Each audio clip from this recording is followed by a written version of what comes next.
Hi friends, చూడండి friends, మనము కొబ్బరి పాలతోటి అరిసెలు చేస్తాం ఫ్రెండ్స్. కొబ్బరి పాల అరిసెలు.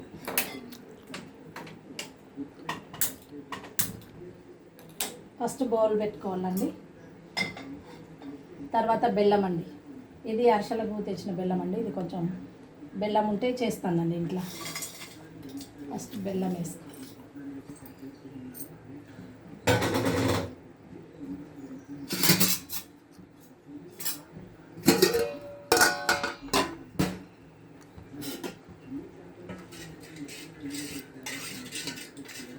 ఇవి కొబ్బరి పాలు, కొన్ని కొబ్బరి పాలు వేస్తానండి పాకానికి. ఈ బెల్లం కరగాలి కదండి, కొన్ని వేస్తానండి.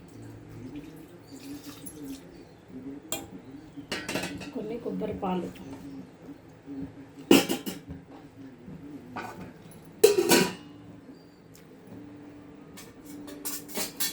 తర్వాత ఫ్రెండ్స్, ఇది పొడి పిండి అండి.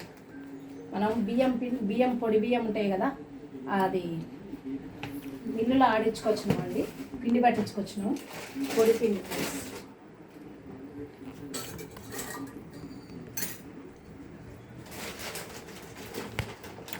ఈ పొడి పిండి చూడండి ఫ్రెండ్స్, పొడి పిండి. బియ్యమేం నానబెట్టాల్సిన పని లేదండి. బియ్యమేం నానబెట్టవలసిన అవసరం లేదు.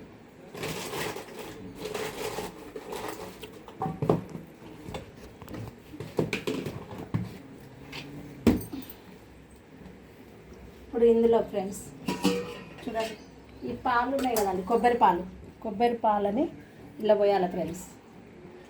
పోసి కొంచెం దీన్ని మనం తడిపిండిలాగా చేసుకోవాలండి.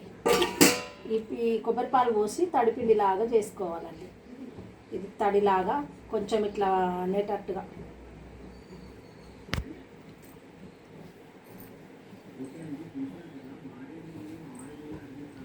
ఇది పాకం వచ్చేలోపు మనం ఇది చేసుకోవచ్చు అండి. పాకం వచ్చేలోపు ఇంకొంచెం పాలు పడతాయండి. ఈ పాలు ఎంతవరకు అయితే పడతాయో అంతవరకు పోసుకోవాలి ఫ్రెండ్స్. పోసుకుంటే కలపాలండి. తడిపిండి లాగా తయారు చేయాలి దీన్ని. అంటే మనం పిండి పట్టించినప్పుడు ఎట్లా ఉంటుంది, కొంచెం పచ్చిగా అలా తయారు చేసుకోవాలి ఫ్రెండ్స్.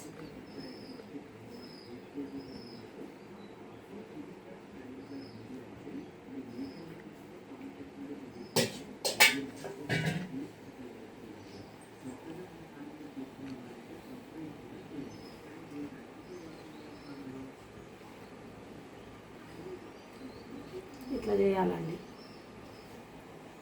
రెండు చేతులతోటి శుభ్రంగా చేసుకోవాలి.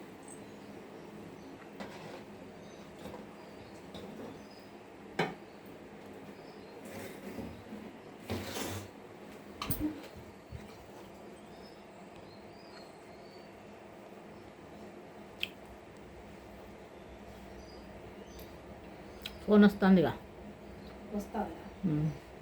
పోయినట్టేనా? ఎవరు పేరు పడుతుందా? ఆసి